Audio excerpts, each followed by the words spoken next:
What's up? Hey, hello everyone. Wow. So today we are back going to be talking about Survivor South Africa Season 9, Return of the Outcasts, Week 4. So episodes 13, 14, 15, and 16. With US Survivor at episode 13, we would be at the finale. Here for Survivor SA, episode 13, we're at the merge, halfway point. So my name is Rachel.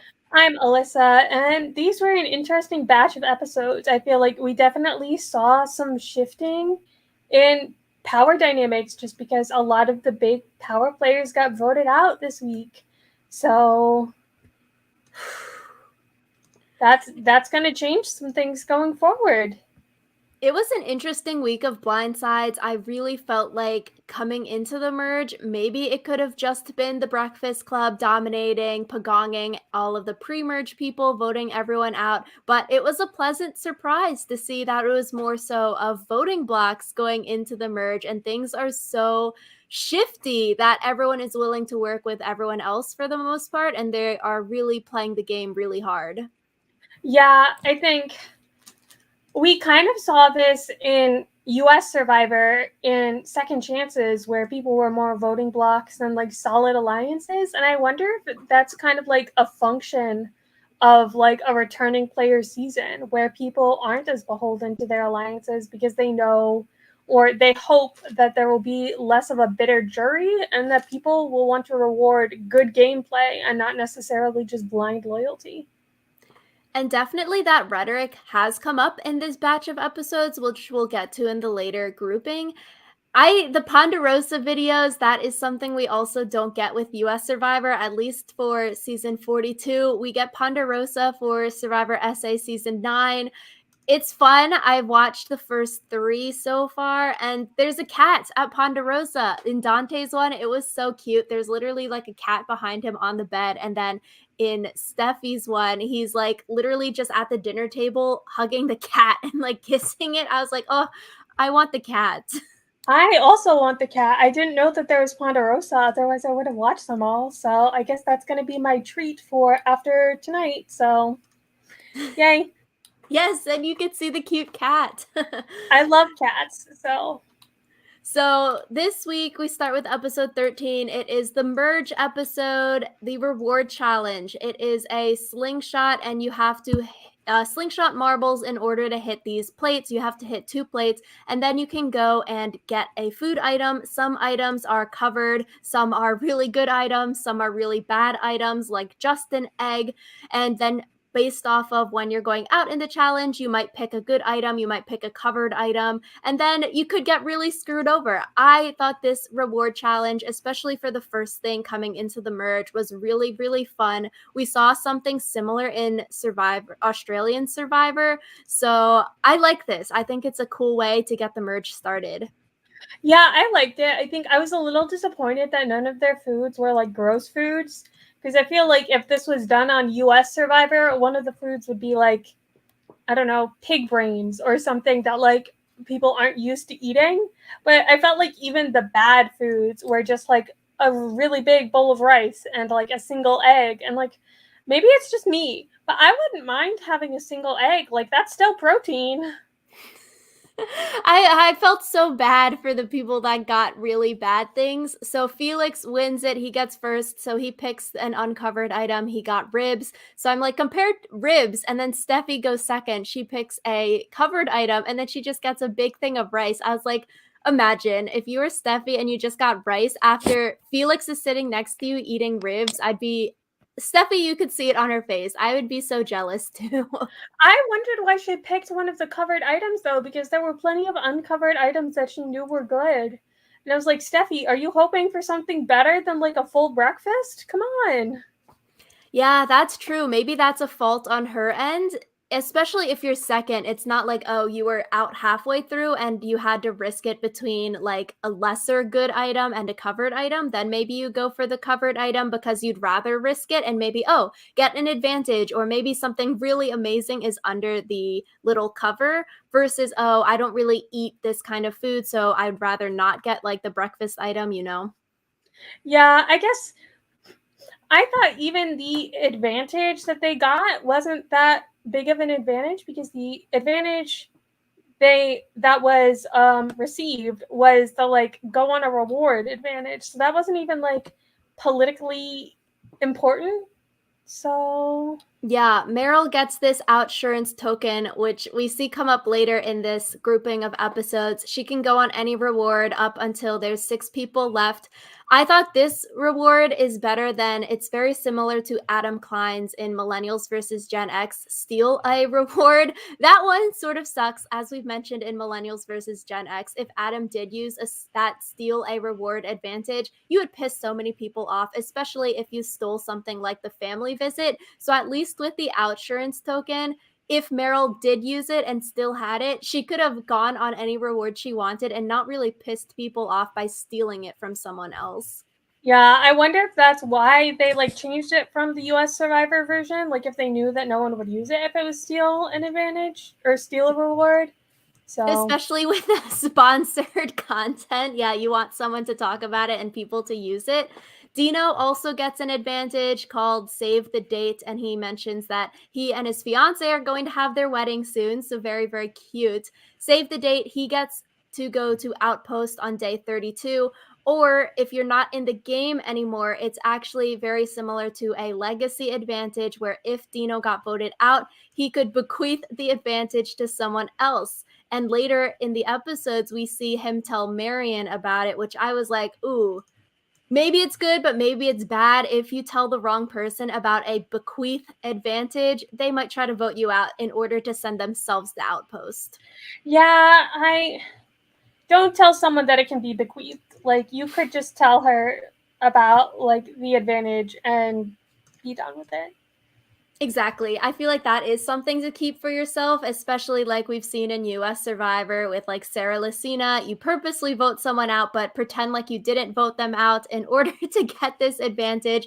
I sort of want to see someone do that and try to like steal or get the bequeath advantage from Dino, but it would be sort of sad, like, oh, he gets voted out because he told someone else about the save the date. Be sort of sucky, but we've seen worse happen in this 4 episodes. We really have. Like when we get to the last episode, I have so many feelings about it. But So Phil, he gets a tribal rice and spices for the tribe, which I thought sort of sucks. Everyone else gets at least some food items, but Phil has to share this big bag of rice with everyone else. He also gets a key to a box at camp, which is a present for the team, which is ice cold beers and soft drinks. So it yeah, sort of it's kind of sucks. like everyone gets the same advantage, but it's like he doesn't get an extra one also. So Yeah, so honestly, maybe that's the worst one because it's a shared thing. At least like the egg that Tony got or the big bowl of rice that Steffi got. Even though it's sort of worse food items, like you'd rather have the ribs, you want the big food items. At least they got something for themselves. Phil, Dino, Meryl, which then becomes a theme later on these other reward challenges. They didn't get any food items, but especially if you weren't trying to get an advantage and then you got a like tribal thing, I'd be like, dang, I wish I could have had an advantage or a food item for myself. I don't want the rice bag for the tribe. yeah. So I thought it was funny in this challenge. We saw people trying to help other people. It would have been funny if, like, an a la Stephen Fishback, someone accidentally hit other people's targets. Not on purpose, though, but like they were just really bad shots and helped other people win. But we see, like, Shane, he goes and helps people later on. Phil, Dante, they all go and help other people shoot their targets who are struggling. And it was sort of awkward because no one at first helps Tony, which is what we said last week about Tony's relationships not being as strong as she thinks they are. But then Dino, Felix, and Phil go and help Tony. So that was nice of them. Yeah, but like I thought it was sweet because Shane actually helped Marion before he even like went and got his own reward.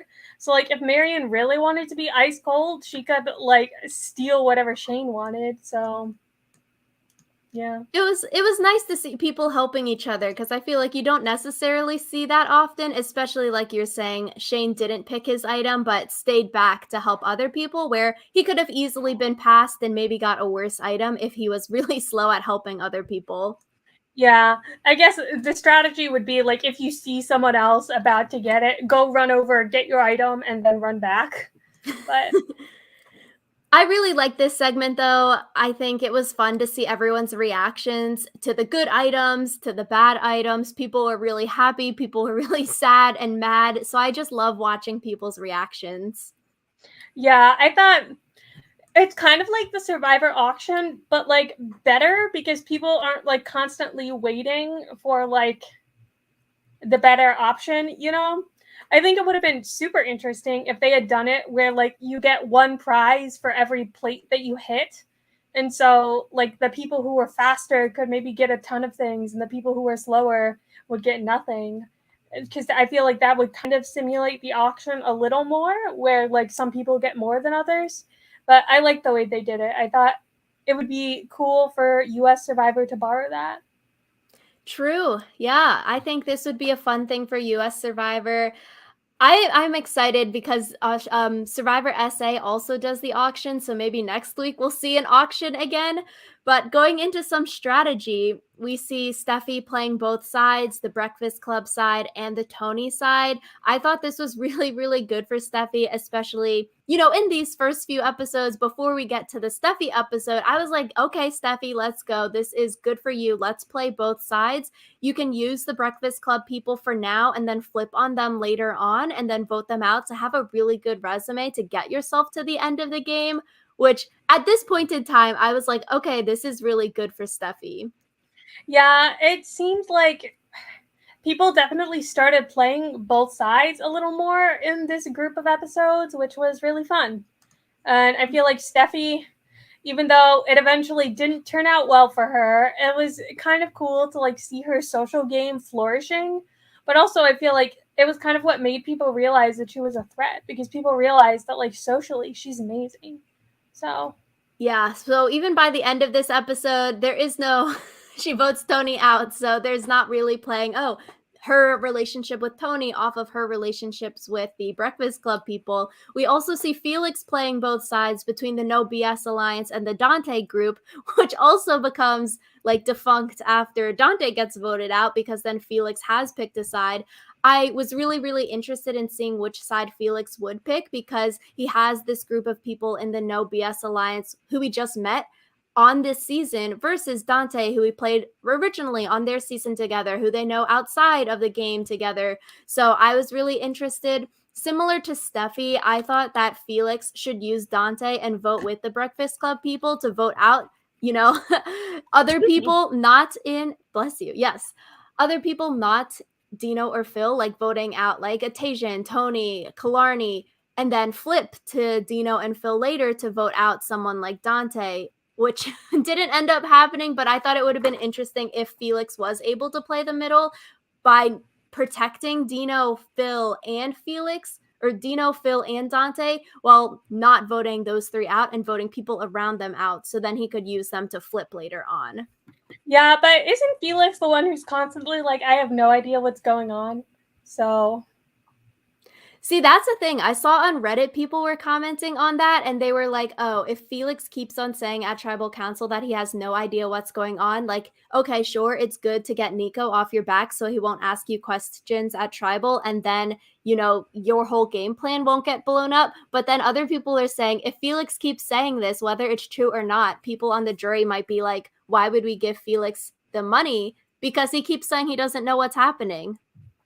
yeah, I feel like it could just be one of those things where Felix could, if you got to the final tribal, be like, I was putting on a front about not knowing what was happening so that people wouldn't target me, and then like lay out vote by vote what he knew was happening. That way he could like convince people. So Yeah, it'll be interesting to see. Dino says he doesn't believe that Tony has Steffi and Killarney like Tony is saying, which is what we said last week. Oh, it might not actually be numbers for Tony here. And I think in this group of episodes, we really see how perceptive Dino is. Multiple times in confessionals and talking to people, we see Dino have really, really correct reads on situations. So I think that's a good sign for Dino moving forward. I think it is too. I feel like Dino is one of the players where, I guess, as you say, his stock has gone up this episode, where like everyone wants to talk to him, everyone wants to be with him, and he is now one of the more socially connected, strategically connected players left in the game. From the bottom to the top. Yep. So we go into the immunity challenge. Nico reveals the immunity necklace. It is like amber colored stones on these like silver dagger looking things. I like this necklace definitely better than last season for Survivor SA. They had like a blue macaroni looking necklace, which we roasted last season. So this one looks very cool. It does. It's pretty cool. I thought it was funny. Meryl kept referring to it as her jewelry when she won immunity. A jewelry necklace. They'll be selling it in those high-end fashion stores coming up. So this first merge immunity challenge, they have to hang on ropes leaning over water. It looks really difficult because they're like standing on their tippy toes leaning forward. It's not just like, okay, flat foot standing there. And Phil, oh my gosh, starts peeing himself. And I was like, wow, the challenge just started. And then they get this camera angle of in between Phil's legs of the water dripping down and like blowing in the wind coming out. I was like, this is TMI. Why are we seeing this? It was Put the so camera gross. away. I did not enjoy it. I closed my eyes. I was like, I do not need to see this man's urine. So yeah, the pee blowing around off of his legs in the wind. That's got to be so embarrassing. It's like if you pee yourself in a challenge like this, it's not like, oh, a water challenge where you're in the water already. No one knows you peed yourself. You know this is going to make the episode 100%. Like it's got to be so embarrassing. I'm also just really confused because like it was right at the start of the challenge. Like you could have gone before, buddy. Maybe, the walk from camp to the challenge was a couple hours and then they were late and then they were like, okay, no more peeing. We got to start the challenge. Phil sucks. You got to hold it. Okay, whatever you say. We'll have to see. If he gets voted out, someone should ask him in an exit interview. So we get down to Tajian, Steffi, and Phil as a final three. Phil wins it, where later, I think in the Ponderosa video, Steffi says, I shouldn't have dropped it. She said she could have gone longer to beat Phil in the challenge, but she wanted to be nice to Phil, so she dropped.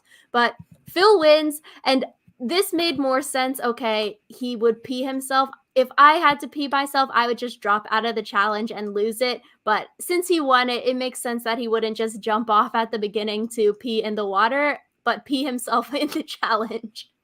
Yeah, I guess if you know that you have like a chance, you should, I guess, pee yourself. Yeah, it's like you got to save yourself the embarrassment and just jump in if you're not going to win the challenge. So it makes up for it. He lost some face by peeing himself, but then he won some face by winning the challenge. So it evens out. It's all good that that happened. Yeah. So after the challenge, we see Tajian looking for an idol and he sees a yellow ribbon in a tree. Regular hidden immunity idol that he finds that can be played until there's 6 people left for Survivor SA. I really felt like there's so many things, so many advantages that are being hidden and people have. It was really hard to keep track of, especially with things expiring last week and having expiration dates. I was like, who has what? Yeah, I was thinking about that too because just do they do the thing they do in US Survivor where they like say what they have? Because I felt like I never saw that when they gave their confessionals, but I don't know if that's just because I feel like Survivor SA does fewer like to the camera confessionals than Survivor US does, but that could also just be a skewed perception. So Yeah, I've seen it on the peoples that like at least like Marion and Meryl when they've talked, I've noticed that the little icon thing pops up, but I'm like, there's so many other things, I think. It's like, where's what and who has what? Tajian says he wants to play the idol tonight. yeah, that was wild. I didn't really understand the desire on his part to do that, but like good for him, I guess. So some more pre-tribal chats. Dino and Steffi are talking. Steffi throws out Tajian's name, which I was like, oh, this really reminds me of the Tevin vote because Tajian just found an idol and now people want to target him. Like, that might not be good if Tajian does play the idol for himself. Tony is pushing like a Meryl and Dante split. Shane is starting to become open to voting Dante, but maybe in the future. And then Tony is saying, okay, boys vote Dante, girls vote Meryl. Steffi is pushing a Tony vote, which when we're talking about, oh, Steffi can play the middle. And I thought, okay, great. Steffi targeting Tajian, that's perfect because you can keep that Tony relationship while keeping your breakfast relationships. But then Steffi wants to target Tony. And then I was like, dang, that sort of ruins playing the middle if you vote out your girl on the other side. Yeah, I didn't really understand why she would do that because it's like, I would understand if someone else had brought up the idea of Tony and Steffi was just like, okay, I'll get rid of that relationship because I prefer like this one. But come on. Maybe it's the edit and maybe other people were pushing Tony, which could be the case truly because we've seen a lot of people maybe not want Tony there anymore on the island, so that could make sense. But this is the edit we got, and I really feel like for Steffi, voting Tony out might not be the best for her, especially because Tony trusts her so much. Tony thinks that she has Killarney and Steffi in her back pocket. So by voting Tony out, you ruin that relationship, which then we see later, Killarney doesn't even want to work with Steffi anymore and wants to vote Steffi out. So I really feel like Steffi could have played the middle here so well by maybe targeting Tajian, like she said. So you keep that Tony relationship alive, you keep that Killarney relationship alive. But if you vote out the one that trusts you so much like this and you keep other people like Tajian around who isn't in your back pocket, it's not, I don't think, is as good of a move because you want the people that like you and want to work with you around, which Tony really trusted her. Yeah, I kind of felt bad for Tony for how out of the loop she was, but also like yikes, you gotta keep your fingers on the pulse of the game a little more. So we go to tribal council. Tajian plays the idol for himself right after finding it, which I was like, wow, that's a quick turnaround to do it. Technically, he didn't need to play the idol for himself because it was a 6 votes for Tony, 3 votes for Tajian split. So Tajian wouldn't have gone home even if he kept the idol for a later date. But it was a good thing that he didn't play the idol for Tony because then he would have gone home and effectively like idled himself out of the season. Yeah, I think it's interesting because it seems like Tajian has been playing a very anxious game where I just like it seems like he's especially in these 4 episodes like he very much like wants to be in control but also doesn't really have the social capital to have control. So It's interesting. It's like we haven't really seen much of him the first few weeks, and now he gets a lot of screen time, but a lot of the screen time is sort of negative because in this group of episodes, we hear people talk about him in confessionals, and especially in a couple episodes with the Rice debacle, we hear people in confessionals saying, like, oh, don't tell Tajian the vote until a couple seconds before we go to tribal because he might spill the beans or he might flip or things might happen. So it's like people don't want to give him any information because they don't see him as trustworthy or like they see him as a very hectic player. And I feel like playing the idol for yourself, I guess other people don't know that he just found it and is doing it the day that he found it.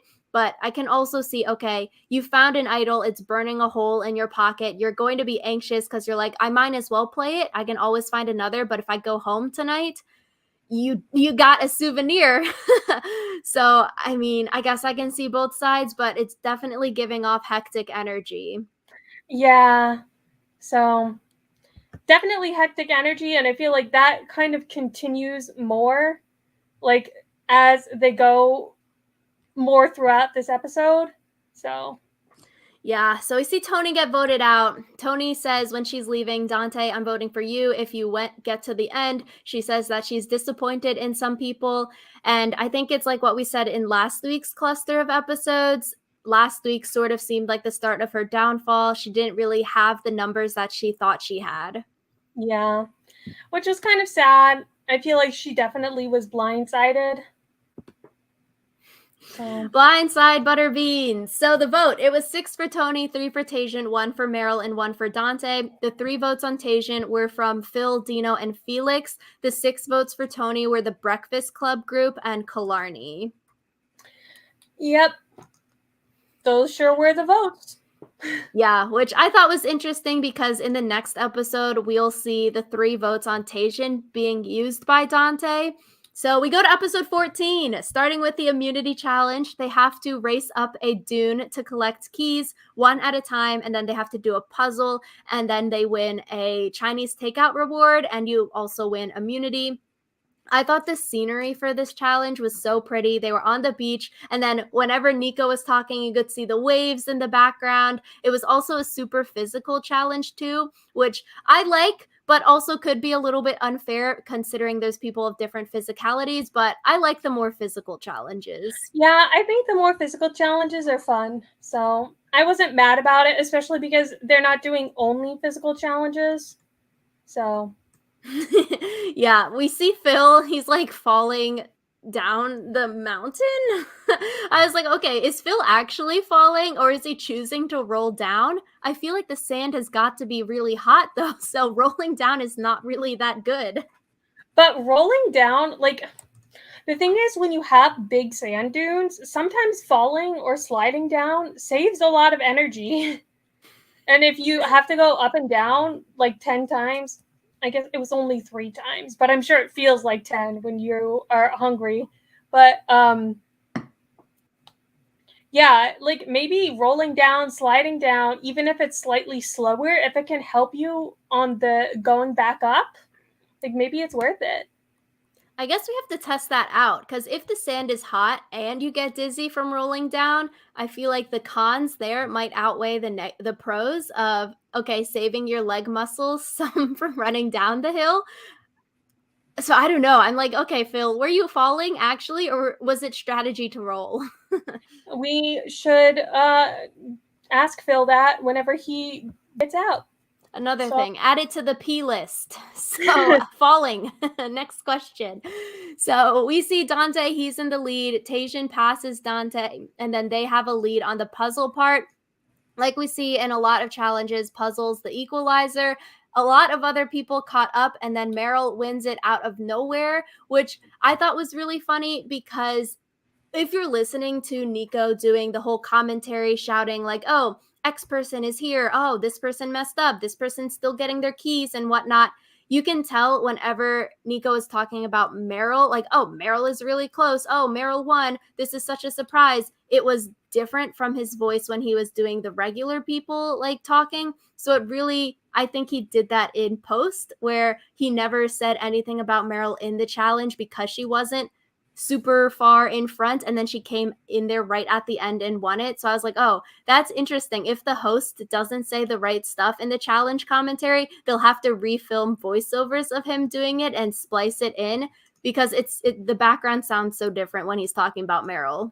yeah, I didn't actually notice that. I was kind of just vibing along. So Go back and listen and see if you can hear it. I'm like, that really goes to show how out of the blue Meryl came in and won this challenge if Nico didn't even say anything about her and had to film it later.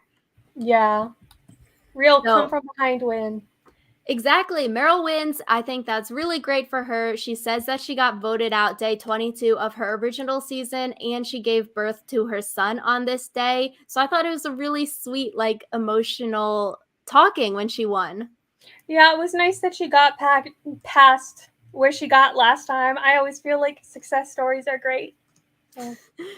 So Meryl wins, and for the Chinese takeout reward, she gets to pick 3 people. And like we mentioned, based off of the merge reward, Meryl says, okay, let me pick the 3 people who didn't really get a lot of food items. So she picks Phil, Dino, and Steffi to go on this food reward because, oh, they didn't eat last time at the merge reward, which I was like, okay, I think this is a good pick because you can play it off as, yeah, they didn't eat last time, so it's sort of fair. But also, I think it's bad because you're picking Dino and Phil, who should technically be on the outs because you're in the Breakfast Club group, that people in your Breakfast Club group might feel salty that, like, yo, why didn't you bring me? Yeah, and I feel like it gets even worse because they go to the Chinese takeout reward, and it turns out that they have a choice between eating their food and getting blankets for the camp, and so they don't get to eat again because they choose the blankets for the camp over the Chinese takeout. And I guess, Rachel, I'm curious, do you think that they made the right choice here? I was like, big RIP. This sucks for them. They don't get to eat twice. And I think for them, if you really wanted to eat, you can't be the person to say, let's eat and let's pick the food over let's bring blankets. Because if you're the person, if the 3, 4 people are standing there and Dino is like, okay, I really want to eat, so I think we should pick food and not bring the blankets and be selfish.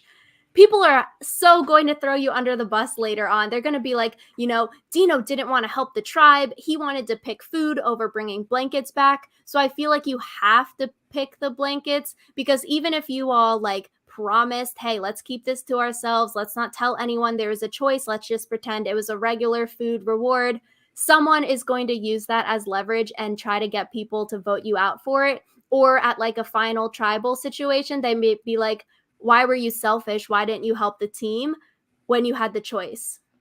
Yeah, it's one of those things where maybe no one will say anything immediately, but as soon as they need like dirt on you, it will come up again. Yeah, so do you think they picked right or wrong? I mean, I think they picked right because it was Meryl's reward and she was the one who was like, okay, let's do the blankets. And I feel like if it was Meryl's reward and Meryl had been like, no, I want to eat, like she's the one who won it. So you as the like bring along, it would be kind of sucky of you to be like, no, we have to take the blankets. So I feel like it was good that everyone went with Meryl's choice. Yeah. I feel like you've got to pick the team reward item, because if you're selfish, it's totally going to come back up later on. And even with any kind of situation like this, oh, you have a choice of something selfish or something for the team, people are probably going to think you're lying either way. They might think you have an advantage. They might think you got something else. Maybe you got food and you got blankets and it wasn't a choice and you're lying to try to curry favor with people. But it was a little bit more legitimate because when they got back to camp, Meryl had the little note that she could read saying, yeah, this was a choice. We didn't actually get to eat. And then they got fortune cookies for everyone, where everyone had to take one. And Meryl, she's got a lot of luck. We need her kind of luck on our lives because she is so lucky, and she gets the outpost fortune cookie where she gets to go to the outpost, and that's the only cookie that has that advantage. I feel like it must be like some sort of karmic balance because she was the one to be like, oh no, I want to like take the blankets. Like karma smiled on her. And this is the start we see Marion not really liking how many advantages Meryl has, which definitely plays into the next few episodes, which is very true. Meryl has so many things. I'm like, I can't even keep track. She's got like 3 things. She is the Drea of Survivor SA right now. Honestly, yeah, she has a lot of things, but I feel like some of them are kind of useless. Like the 50-50 coin, I have always thought that was a useless advantage. The like go on a reward thing, like it's nice to have, but still kind of useless. So You're just dunking on everything. I'm just Meryl, saying the 50-50 coin I feel like is one of the worst advantages in Survivor because you can't strategize around it. Like you have to have a backup plan no matter what, and that kind of sucks. So she gets the 50-50 coin at the outpost trip that she takes right now. I think, in Michelle Fitz coin, she had that coin as well. Meryl taking the coin, she does not want to give up this advantage, basically. She wants all of the advantages that she can have. And it is sort of smart here, I think, because she can pretend, oh, I wasn't in on the Dante plan. If Dante's super mad, I can pretend at a final tribal situation, hey, I wasn't a part of that. Like, you can still vote for me. I didn't betray you, kind of thing. Versus if Meryl did vote Dante out, maybe Dante would be very mad at Meryl for breaking that trust there. But then Meryl goes back to camp and then she pretends like she doesn't have any advantage and she picked like the wrong bag, so then she lost her vote. But then she mentions, oh yeah, I could have the 50-50 coin in her speech, which then I feel like could have gave people clues of, oh, maybe there was a 50-50 coin there. Yeah, I feel like it's one of those things where your lie kind of shows the truth. So, like they say, when you're lying, you should keep the lie as close to the truth as possible. But I feel like that was maybe a little too close to the truth. Which, yeah, I guess what you're saying with the 50-50 coin not being that good, definitely not as good as an idol, because it's only a 50% chance of going home. But I guess I was confused about the rules. If you can play the 50-50 coin after the votes are read, but because Meryl didn't play it in her boot episode after the votes were read, it seems like you had to play it when you were at the like urn casting your vote. So then it's even harder because then it's just like an immunity idol where you have to know that maybe you're getting votes and then you have to play it in advance. And then it's still only a 50% chance of going saving yourself. Yeah, and I don't think this season of SA has idol nullifiers, so it doesn't even have like the bonus of being unable to be nullified. Like I feel like the 50-50 coin could be an advantage if there was a season with idol nullifiers, because I don't think you'd be able to nullify a 50-50 coin because it's not an idol. But even then, that's still like a very niche like advantage over the idol. Yeah, unless you had a weighted 50-50 coin that was weighted to safe. Well, then it's not 50-50 now, is it? It's a deflate gate. It's a rigged coin. So we see the Breakfast Club. They want to vote out Dante, where Marion is saying Dante's too close to Felix.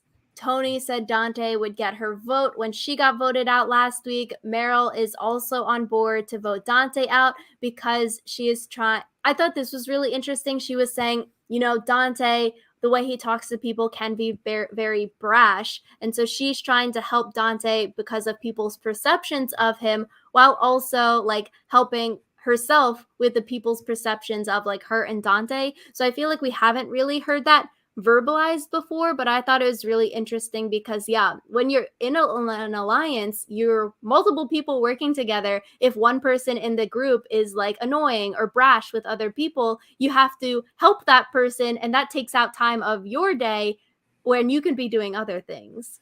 Yeah, it's like Dante kind of became a double disadvantage for Meryl. So Meryl doesn't want to be the split vote with Dante anymore. She's like, why is my name always coming up when people want to vote Dante out? They're splitting it, Dante and me, which we said last week when Meryl said, let's target Palessa to weaken Dante. Everyone else is thinking the same thing. Oh, we want to weaken Dante. Let's maybe split on Meryl because those two are a duo. Instead of, oh, just voting Dante out, let's split the vote just in case there's an advantage. Yeah, exactly. So this is a little bit of Dante being brash with people. He is trying to pull Tajian in, and he's saying the 3 people that voted for you on the Tony vote were the 3 people you were working with, Phil, Felix, and Dino. We see Shane say that he doesn't like how Dante pitched the vote to Tajian because he was saying, yeah, you know, Dante was just telling Tajian what to do, was being very like assertive about it and not letting Tajian talk.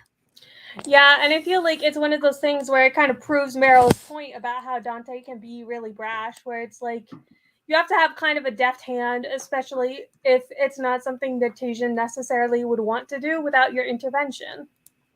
So we also see Shane saying voting Dante will crush Dante. It will destroy his dream. And I was really sad about that. I thought it was really cool, though, to hear more like of the personal side of voting people out. If we heard it a couple times throughout these episodes of how each vote is getting harder and harder because of the relationships that people have made. Even if, okay, yes, it's good for my game, but on a personal level, Shane is saying, you know, Dante's his bud. It's going to crush Dante's dream, and he's conflicted and sad about that. So I was like, dang, yeah, that's got to be really hard to balance those two things. Yeah, but I guess it's one of those things where everyone who comes back, like it's their dream to be on Survivor. You can't at every vote be like, oh, I'm crushing this person's dream.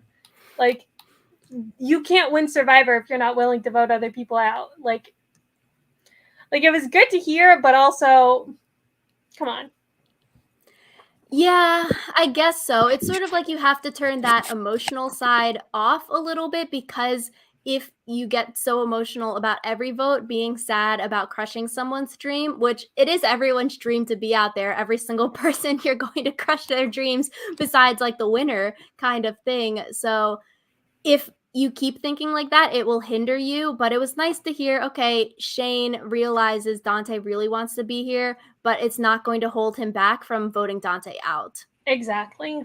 So I think it was good to get a little more of Shane. I feel like Shane has been kind of a perpetual background character this season. So Yeah, we see some from Dante as well. We finally get some like confirmation of why Dante is so fixated on Dino. Beforehand, people were saying, okay, Dino probably reminds Dante of Rob from their original season, where Dante wanted to vote Rob out, people didn't want to, and then Rob goes on to win the game. So it makes sense why Dante would be like fixated on Dino here, because he might see Dino in that like Rob kind of situation. So I was like, okay, that makes a lot of sense. You don't want to make the same mistake twice in keeping that kind of person around who you think can win the game. And then it really reminded me of like Steven Fishback and Joe, where Steven just got so fixated on Joe, reminding him of JT, and then it sort of F's them all over. yeah, like you don't want to have a white whale that keeps you from seeing the bigger picture. Exactly. So we also see some from Felix with these long episodes and 4 episodes a week. We get a ton of strategy content, a lot of relationship building. We see Felix wanting to keep Dante and Dino and Phil safe. So it's very much him trying to play the middle still. And I was like, okay, play the middle well, like I said last episode. And he's trying to get Meryl to switch the vote to Tajian or someone else besides having Dino and Dante being the split, which I liked. Like, Felix was actually trying to not have Dante voted out, unlike Steffi just letting Tony get voted out. Yeah, I think even if it was ultimately unsuccessful, I feel like that kind of shows the kind of ally that Felix is. And I feel like it also could be a good point for him if he does get to the final tribal. Like, he can be like, maybe I didn't always have the social capital to like get the moves that I wanted, but I fought really hard to keep my allies in the game. Exactly. So we see Dino and Phil, they're sort of stressed because they're thinking the vote is too easy. The only name that we've heard is Dante. Whenever there's only one name, there could be a blind side being pulled on you. So they're thinking, okay, maybe we can safeguard the vote and vote someone else just in case Dante is safe or something like that if he plays an advantage, which we didn't really end up seeing much more of. But it was cool to see, okay, Dino and Phil, they're thinking of all of the possible scenarios. They aren't just taking, yeah, voting Dante at face value, but they're trying to think a few moves ahead, which is what I feel like we see in the next 2 episodes with the votes happening. Yeah. So I think it's always good when you see players thinking that far ahead, just because it shows that they're not just like scrambling. And I feel like a lot of the players who are like lower on the totem pole are kind of just scrambling. They're thinking, what can I do this vote? What will keep me safe this vote? Kind of like Tajian playing his idol immediately. So Hectic energy. So we see Felix pick a side and he ends up voting Dante out with the majority. Tribal Council was also hectic energy. Everyone is talking regular, and then Dante just stands up, goes to Marion, and tells her that Tajian is faking the hectic fight at Tribal Council to try to, like, pretend that the votes aren't going his way or whatever. Like, we need to vote Dino out. And I just thought this was so funny because Dante gets up, talks to Marion. Good thing there's captions. And then he goes and sits back down. And then a few seconds later, he gets up again. And then to Marion says, I'm right. And then just sits back down again. yeah, it was kind of like, what were you thinking there? He was just so passionate that Dino was going to win and they have to vote Dino out that he sat down and then got back up again. Good for him. I agree. Dante fought the good fight, I think. It feels bad. Like, he gets up before Nico is even finished reading the votes, and then he doesn't hug Meryl or anyone on the way out. Yeah, I think it's hard. I mean, like they said, it is his dream. So I think if you weren't expecting it and your dream ended abruptly, like in some ways, if you know you're going home, you can like emotionally prepare for it. But he did not know, and it wouldn't surprise me if it took him like a couple of days to process. Yeah, maybe a lifetime.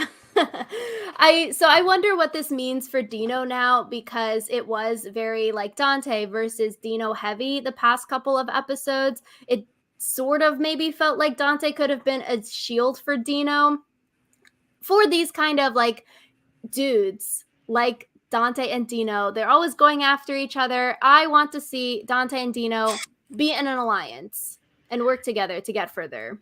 Yeah, I guess the thing is, like, there's a reason that people vote out people like Dante early, you know? Like, there's a reason that's the strategy. Because if you don't vote out someone who's a shield, you get someone like Jeremy Collins, who, like, goes all the way, has, like, a perfect game, because everyone is, like, too busy doing other stuff. And so, I get it.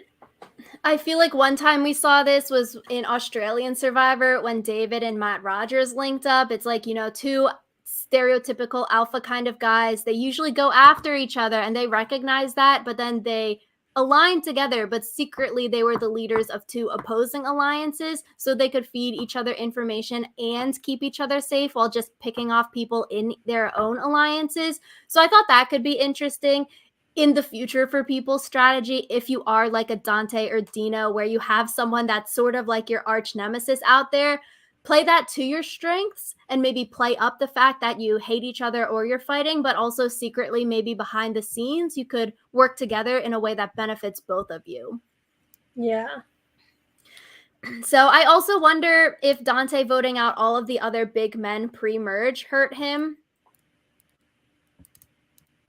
Yeah, I guess when he was voting out the men pre-merge, I think he wasn't thinking very far into the future. Like, he saw they were immediate threats, and I feel like if he had maybe picked like one or two of the men who he saw like could be good strategic allies, that would have been good for him. But because I feel like we thought that too when like this whole why is Dante voting out all of the men on his tribe? Like the women were saying that, oh yeah, now we can't even vote Dante out because he's the only like one of the only strong guys left on the team. We need him around for challenges.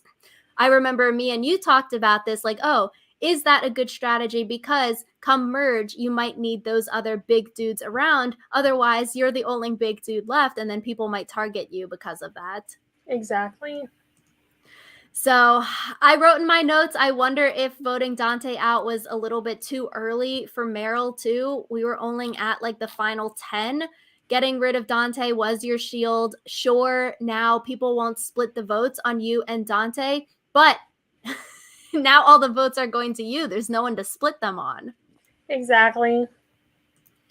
So I guess, maybe it's too big of a move too early because Meryl gets voted out shortly thereafter. But, hindsight's 2020. You could change so many things, Yeah. So we go to episode 15. Killarney, she finally talks. I was like, oh, we haven't seen her this whole cluster of episodes yet in episodes 13 or 14. So here, episode 15, we see Killarney talk, and she says she wants to vote Steffi out because she just like felt like she was being bullied into votes. And I was like, oh, okay, Killarney isn't actually loyal to Tony or Steffi, which we had thought. Yeah, it's interesting because I feel like Killarney only popped up to kind of like make a fool of herself. And I felt bad about that. Yeah, she's sort of getting dunked on in episode 15 and 16. Episode 15 with all of this stuff, and then episode 16 we hear people in confessionals saying, aha, isn't it so funny Killarney thinks she's the one doing this move, but it's not her move, it's our move. Yeah.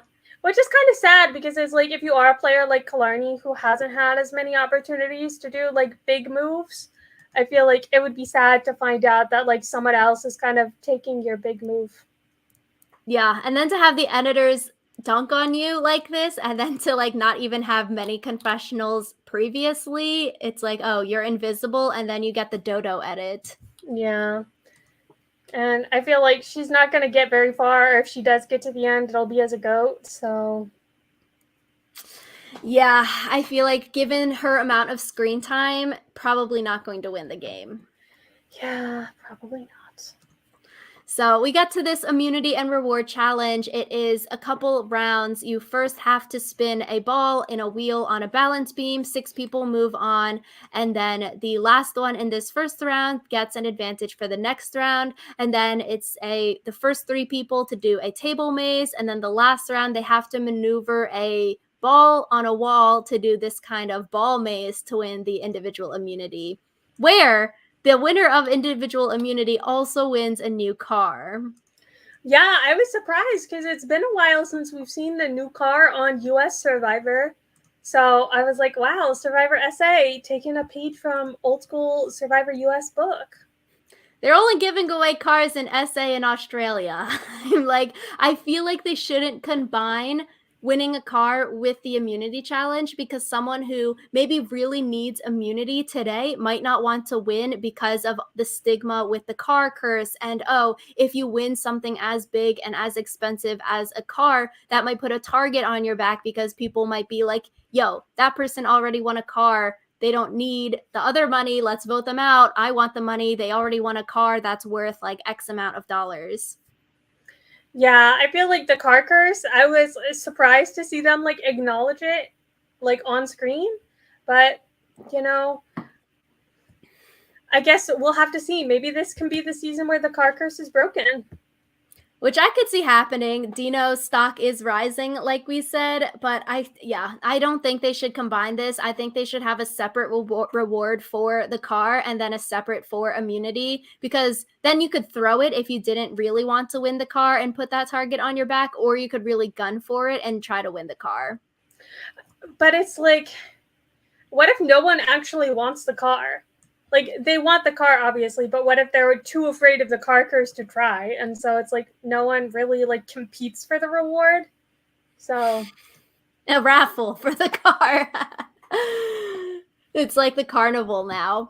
So for this immunity challenge, I was confused a little bit because I thought there were 3 stages, but it actually turns out the last 2 challenges here was 1 stage. So I thought, okay, after stage 2, they have to wait and reset. Like after stage 1, they waited until everyone dropped, and then they reset and everyone started on an equal playing field. But it was actually the case that after the second one, you can go straight into the third one, where Meryl, Tajian, and Dino make it to the final round. It was super close between Dino and Tajian, but then Dino wins it. yeah, I also thought that it was like a stop and reset thing, and I felt like that kind of made it less interesting because you thought you knew who was going to win, and I feel like Dino was kind of like a come from behind, not necessarily a super far come from behind, because obviously he was one of the final 3, but I feel like I expected Tajian to win it, and so yeah. Really sucks for Tajian, like we see. Dino, this is his first individual immunity win ever, and he wins a car out of it, and he's saying that he hasn't owned a car since 2016, so this car means a lot for him. In these episodes, Dino is giving me Adam Klein's superfan vibes. It's like you want that superfan to succeed because they remind you of yourself and they remind you of like fans, and you see yourself in him. So I was like, oh, that's really nice for Dino to like win a car and also win his first individual immunity. I do wonder though, like if the tax laws are the same in South Africa as they are in the US, because it's like if you win the car in US Survivor, you still have to pay taxes on that car. So if you're not in like a super stable financial situation and you get a really nice car, it's kind of like that might actually screw you because you still have to pay taxes on it. You still have to pay upkeep for it. So we'll add that on a question for Dino. we have so many questions. They should let us do interviews. Yeah. Phil, how did it feel peeing yourself? We'd be the best interviewers. Yeah, the pressing questions all the fans want to know. So after Dino wins, Tajian gets down on his knees and is basically trying to guilt trip Dino into picking him for the reward to go and get the food. I felt like, oh, you sort of have to pick Tajian because he was the second place person. He was so close to the end. But Dino didn't pick him. So I was like, okay, good for Dino. You stuck to your guns and you're going to pick the people who you wanted. You are not going to fall for people begging you to go on these reward advantages. So I was like, okay, good for him. But I was like, okay, that's tough because Tajian might feel slighted now on a human level, even though Dino has free choice to pick whoever he wants. Tajian might feel a little bit mad at Dino. Yeah, it's interesting because I almost felt like Tajian begging made Dino less likely to pick him. Because it's kind of like you kind of do it as like a gesture of goodwill to the second place person. And if they are like asking you for it, I feel like that kind of takes away the goodwill aspect of it. So, yeah. I understand why Dino picked the way he did, but I also would have picked Tajian to go along with me. So, You would or would not? would.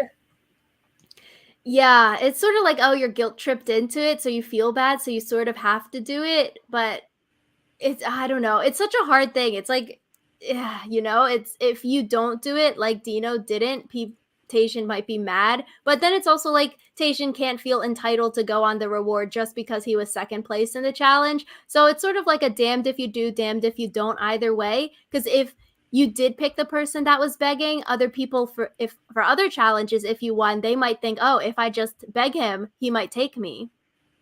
Yeah, and it's not good to reward begging, I guess. So Yeah, Marion says that she's happy that Dino didn't pick Tajian because Tajian is a big challenge threat. And so if Tajian gets less food, that's good because he won't be able to perform in challenges. And then we see the whole rice thing. Tajian is bugging people back at camp, having issues with the food and having issues with the rice. yeah, that was. I couldn't tell whether it was actually a big deal or if it was just editors making drama because it seemed like something so petty to be upset about. It was definitely sort of like I don't know. It seemed like, okay, you're mad for one day. Like, yes, cool. Let's let Tajian blow off steam. Like he can act however he wants because he's like hungry, right? But then it was also like everyone was talking about it. So I was like, dang, this small thing really blew up that people are all talking behind his back about it. I guess it makes sense though, because like food is a really big thing in Survivor. So They need Chappies around for Chappie's Diner. No response, Alyssa. I'm not amused. Chappie's got voted face. out first for a reason, and it's because Chappie's Diner sucks. I would give it a 1 star on Yelp. Probably better than Applebee's. No, Applebee's is my favorite sit-down restaurant, so Alyssa's just not amused with the jokies.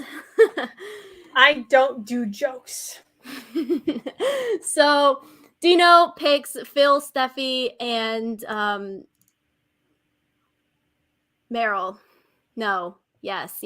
Okay. The names are all getting confused. Those are the three because they did not get picked for the reward merge challenge. So same people that Meryl picked last time, Dino is just going to repeat. Fine reasoning because then he could say, yeah, last time we brought blankets, we didn't actually get the food. But again, similar to like Meryl saying we didn't eat, if people keep saying, oh, let's pick the people based off of who didn't eat, and it sort of becomes a competition of who gets less rewards, let's take them, people might start to get angry with that. Yeah. I guess reward challenges are always interesting because it's a matter of balancing perspectives with who you actually want to bring with you.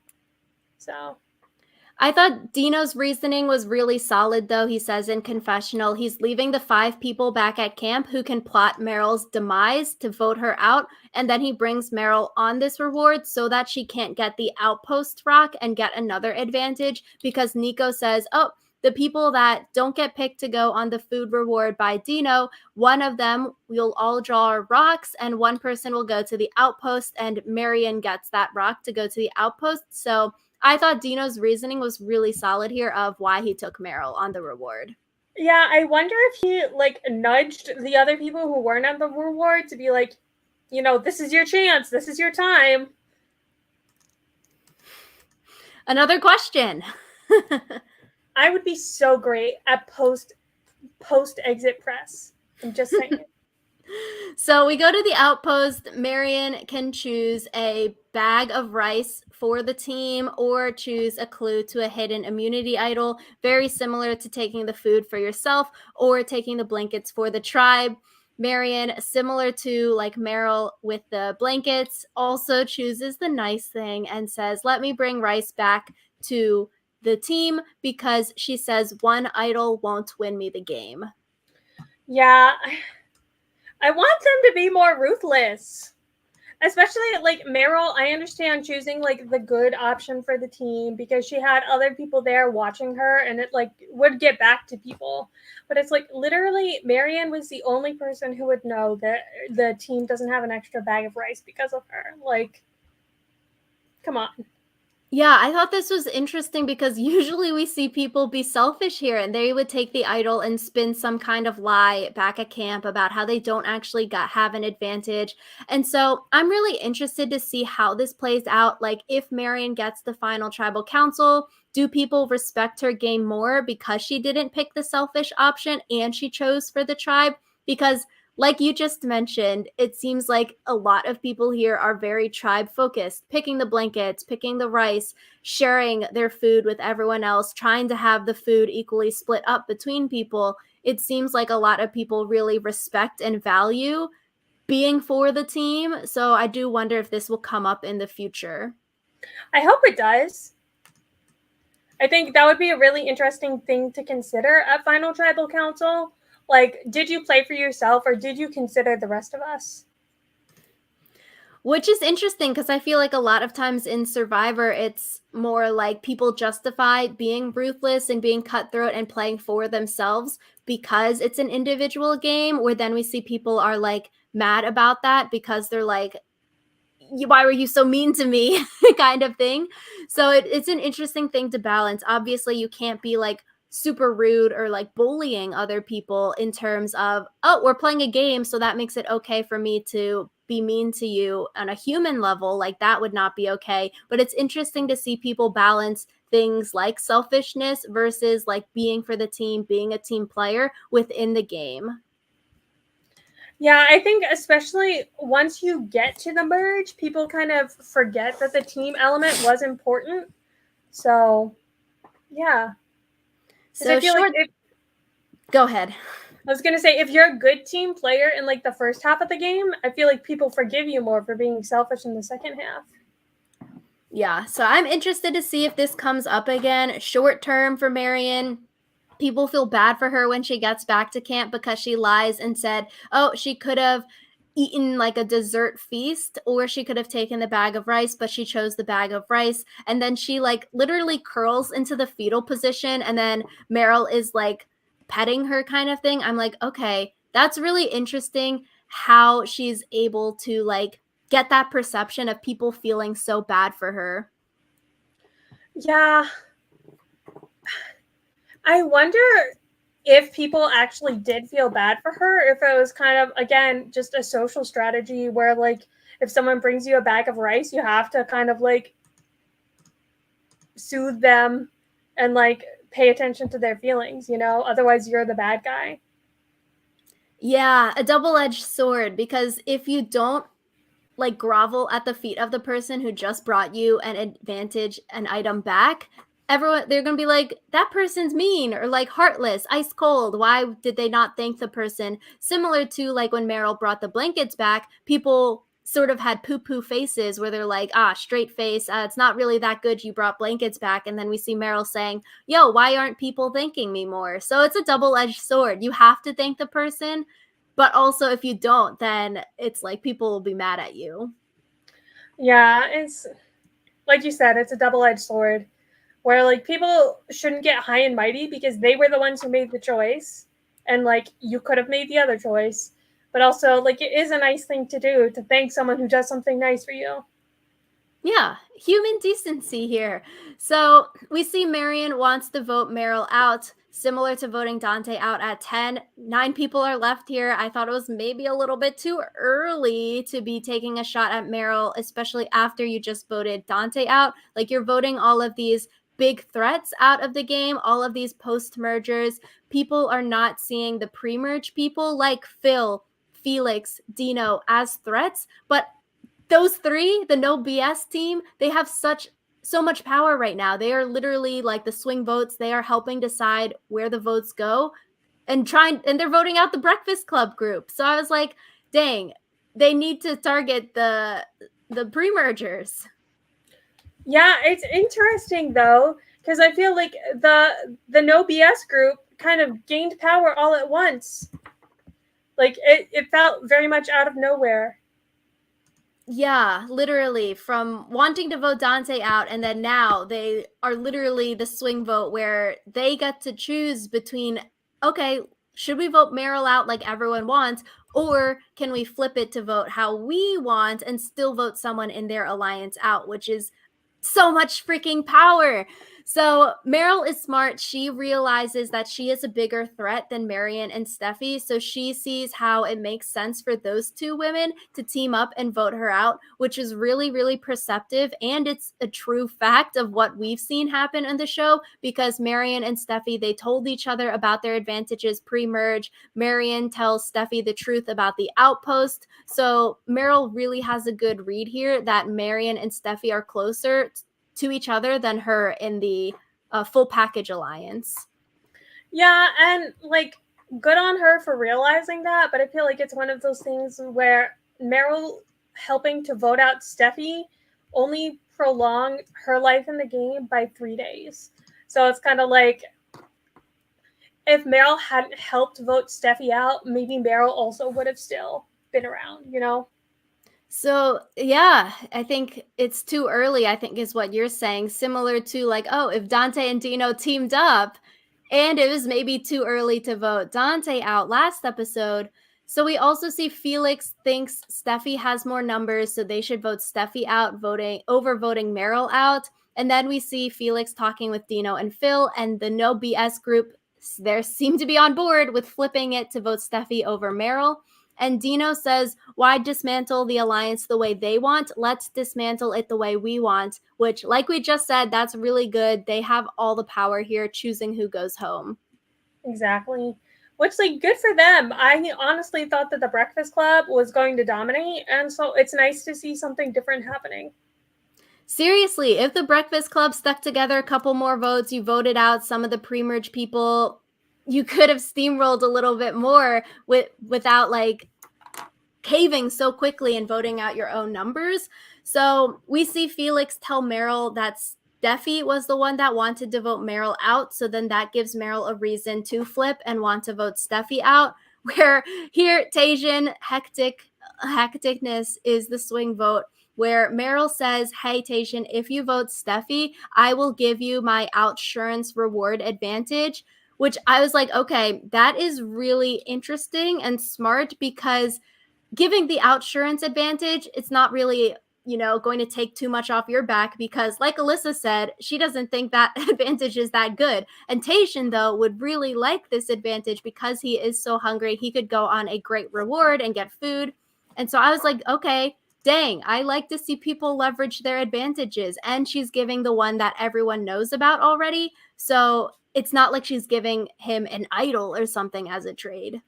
Yeah, that was pretty slick. I thought it was cool.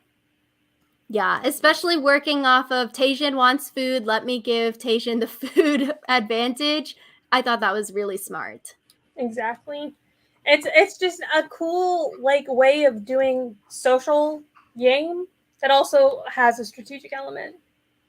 Yeah. So smart, but also I guess it doesn't really curry much favor with Tajian, because Tajian is gladly willing to accept this advantage and vote her out next episode. But we go to Tribal Council, and I think this goes to show how good Meryl's social game is or was. People thought that someone was more dangerous than Meryl, which was Steffi, and they were willing to go to Meryl and work with her to try to vote the other person out.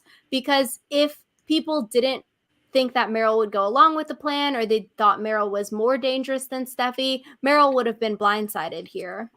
Yeah. So I guess Steffi definitely had kind of a glow up. Like everyone was complimenting her social game, her strategic game, her physical game. So it's kind of like it's good to be voted out because people think you are too good of a player. Like that's the highest compliment that you can get. So I guess I was sad to see Steffi go, but I was glad that she didn't go as like part of a plan to weaken somebody else. It was good to see her go because she was a dangerous player in her own right. I felt sad too. It's always sad when the person picks up their bag before all the votes are read. Similar to Dante last episode, Steffi picks up her bag and it was a 4-4 tie before Nico read the last one and she was ready to go.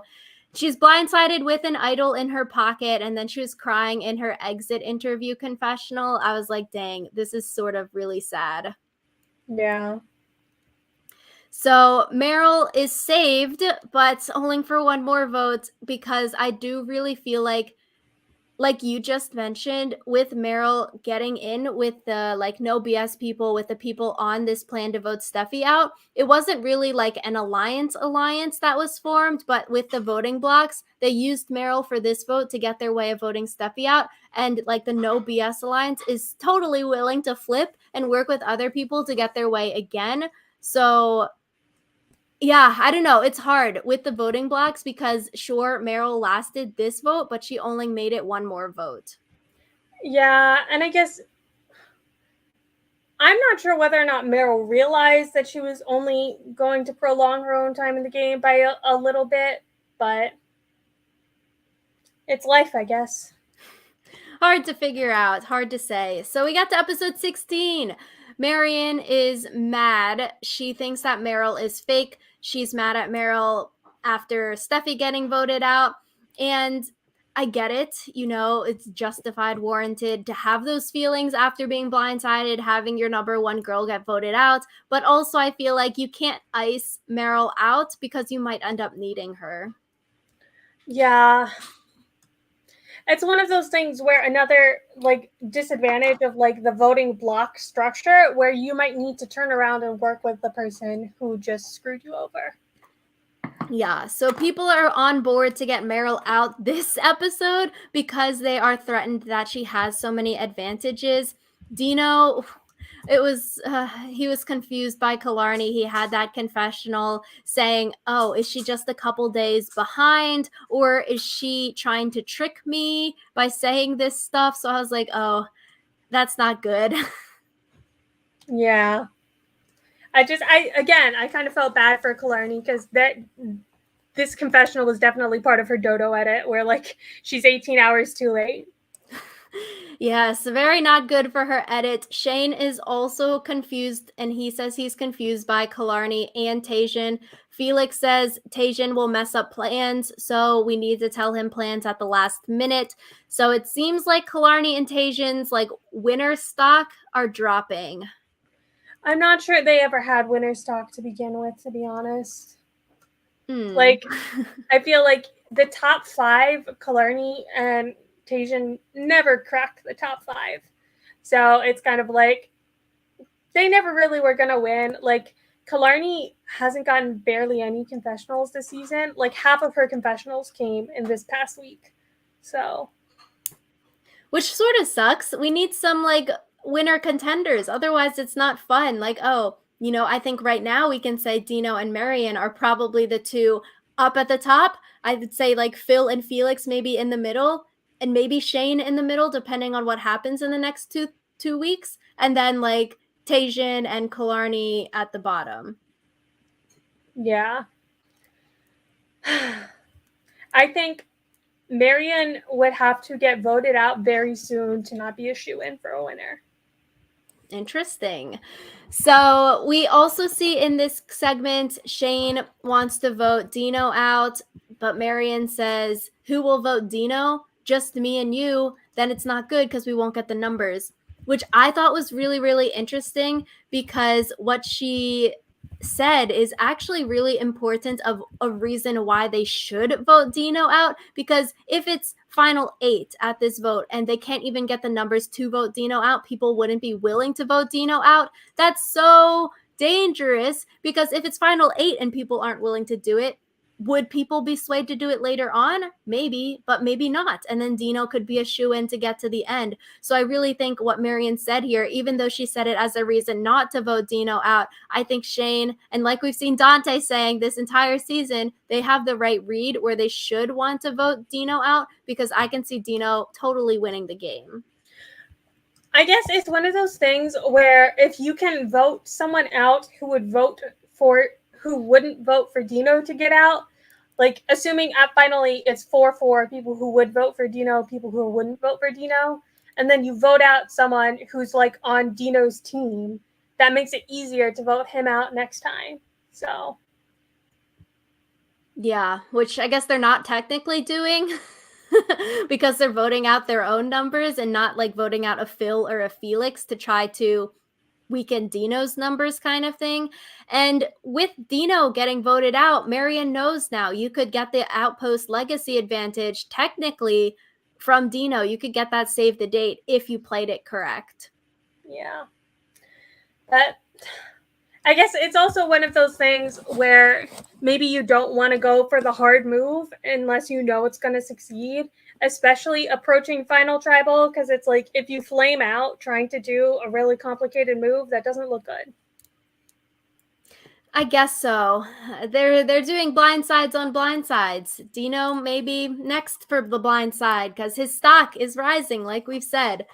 So we get to the immunity challenge. You have to do a key maze that you can't see because it's behind a wall. And then afterwards, you do the block puzzle, where this is the block puzzle that Alyssa and I DIY'd, and we could not figure it out. I think we maybe painted the blocks wrong. It's like we could not do it. But I think we should DIY it again because this challenge is so popular. Yeah, we should DIY it again and make sure that we get the blocks right. So that would be helpful. Otherwise, there's no answer to the puzzle. But I thought this first maze, the key maze, would probably be really hard if you had short arms. Yeah. It's like the people with longer arms have an advantage because they can feel further ahead. Exactly. You got more like wingspan to feel the puzzle on the other side.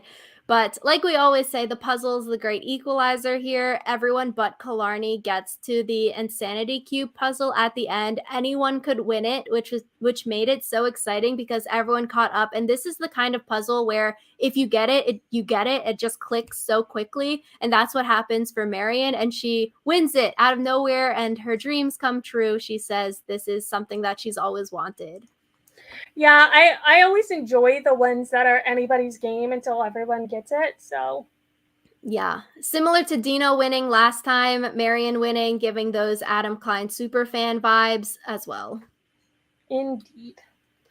So then we get into some hot mess express area. We see Meryl having this plan. Hey, let me use the tribal council pass on Marion, actually. Let me not use it on myself. So we send Marion home, and then we can split the votes on Shane and Killarney, where Dino, Phil, and Felix are on board, but they're faking it. And I was like, this would be so insane if they flipped and voted out Marion or Meryl after she used the pass on Marion. Like, that's ice cold.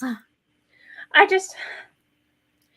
don't know what was going through Meryl's head, where it's like, if you vote out Steffi just to give yourself another 3 days, use the tribal council pass on yourself. Because again, that like maybe that's only going to be the next 3 days, but that's 3 days you won't have. Like, don't send home someone else who people could have voted for. Just especially the person who has immunity, because then Marion was able to give that immunity to someone else. And it's just like, you just eliminated 2 people from the potential pool of people who could be voted for, and therefore it made yourself more likely to be voted for. Like, even if you think that you have the numbers, how does that make sense? It's low-key giving Eric giving up the immunity necklace, but also I can see where Meryl is coming from, where she wants to use the tribal council pass in a way that makes sense if she had a loyal alliance. So if her alliance was actually loyal and it wasn't a voting block, if the no BS group didn't flip on her, this would have been a great plan because they could have easily split the votes on Shane and Killarney. One of them would go home. But that she didn't have this loyal alliance backing her, so that's where one fault is. But I think it's also like what we said before with the Seamus vote. Meryl knows that she's on the chopping block and she might get voted out soon. She feels the heat, so she says she wants to use her advantages in a way where she won't be the target come next tribal anyway. So not just to last 3 more days, but to try to use the advantage in a way to make a game move, to move her game forward, to get allies moving forward. So, like, I can see where she's coming from. Very similar to Seamus wanting to target Dino, even though it would have been easier for Seamus to target a Killarney or Shona in that move. But they're just trying to get further, not just last 3 more days. So, like, it is a mistake for Meryl to play it on Marion, but also Meryl could have just gone home next time too. I just think it's one of those things where I don't know why Meryl presumed that she had a loyal alliance, considering everyone was all sorts of flip-floppy. Like, these aren't like her day one people who she has trusted for a very long time. Because, like, then I could understand this move making sense, but And maybe that's where, like, the mistake is, not necessarily playing it on Marion, but the mistake of assuming that these people are going to be loyal, even though you just linked up last episode to vote Dante out. Like you said, they aren't the day one people. It'd be different if it were like, oh, the Breakfast Club people behind you, then maybe you would assume that they are loyal. So then the plan would make more sense because they're probably not going to flip since you're day one people together. So I guess that's where the bad read is. That's where the mistake is, I think. yeah. So I would feel bad for Meryl getting voted out, but like she really just did it to herself. I feel bad because it sucks to be bamboozled on television like that, but it is such good TV. Like, it's fun to see people getting played on these television shows when it's being played by strategy like this. Like, she got one-upped by other people because they flipped on her and they wanted to vote her out. And, like, that's good strategy. That is within the rules of the game versus, like, it's not fun to see people on live, like, national TV like this where they're being, like, rude to or they're being bullied because they're in the game and doing something. So it's fun to see like good TV like this where she got out strategized, and so that's why she was bamboozled. Exactly. And I thought it was funny, like the no BS alliance, they were just giggling on the beach together all afternoon. Yeah. Yeah, it was funny. So we got to tribal council. I thought it was interesting because they specifically talked about goat play at tribal council, which was an odd phrasing of that. Like, not being a strategy as a goat, but goat play. I feel like we haven't really heard it verbalized too much before. Especially not by like the host. Because Yeah. Nico, I think, was the first person to say goat play. And I feel like Jeff has never called anyone a goat. So That's why, yeah, it's interesting. And we also hear Dino say, for the second time, we hear Dino and Marion say it in the episode talking to one another. But then at Tribal, he specifically says, yeah, I would rather sit next to a competitor and potentially lose the game rather than sit next to a goat at the end of the game because of how much he loves and respects the game. So I thought that was really interesting that it's being brought up multiple times. yeah, I feel like they could be angling for a Dino and Marion final tribal council just because they were the ones who were talking about like we want someone who can be like a good representative of this season. Mm-hmm. We don't want someone who wins just because they were like the least offensive. So, yeah.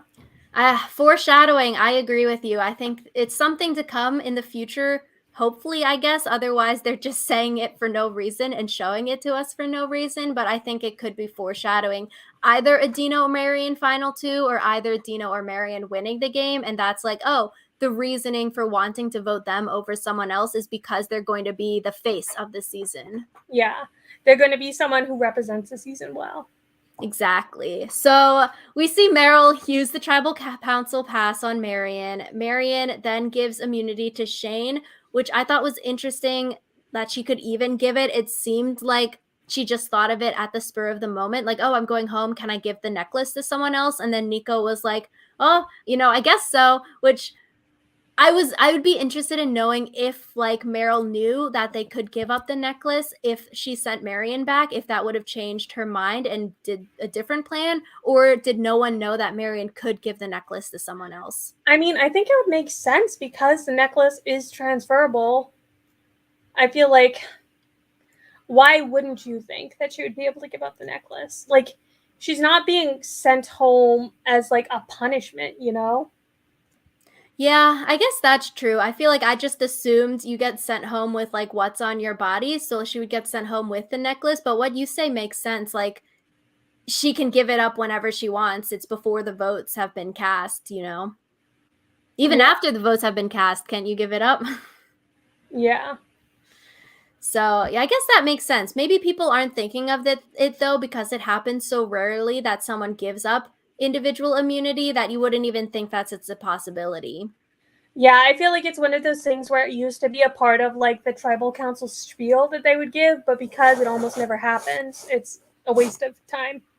Exactly. So I wonder when Marion gives the necklace to Shane, are like Spidey senses going off for Meryl? Is she starting to get nervous? Because if she thinks the plan is to split on Killarney and Shane, now Shane is immune. So what? She thinks everyone's putting their votes on Killarney? Like, are alarm bells ringing here that she should maybe play the 50-50 coin? Like, what is happening here? I assume that she would just assume that Killarney was the shoe-in easy vote, so I guess. I feel like if I were in that situation, oh, your plan was to split because someone might have an idol or something, and now one person is safe. If they did have an idol, maybe Shane played it for Killarney and you could have been the backup vote. I think it's just interesting that no one played any advantages. Specifically, Meryl didn't play her advantage when she sees that the first plan isn't going the way that they all thought. maybe she was just really secure. Yeah, or maybe there was a backup plan, so even if I guess people were splitting on Killarney and someone else. So I was just, that'd be a question. I was like, why did you not play your 50-50 coin? I don't know. Maybe if they let us do exit press, we would know this. So Meryl gets voted out here, and we had 4 vote outs this week. I thought, okay, we've had 3 thus far, and now we have 4. It was a hectic week of blindsides. Yeah, I think getting 4 vote outs after getting 3 for all the other weeks was like that. I was happy. I thought it was some really good strategy. It was a lot of fun. So yeah, so I'm really excited for next week. I cannot believe there's only 2 more weeks left. It's like these 6 weeks have really, really flown by. I'm just so astounded. me too. But like I like it. So Then Survivor US is coming back on so soon. So Alyssa, round us out. round us out. Let us know in the comments down below what you thought of these 4 episodes. Do you agree with our assessment that the winner is likely Marion or Dino, or do you think that there's an unlikely third option that we haven't even considered? Were you sad to see Steffi go? Were you sad to see Dante go? Were you sad to see anyone else go? Let us know all that and more in the comments down below, and we will see you guys next week for another episode or 4 episodes of Survivor SA.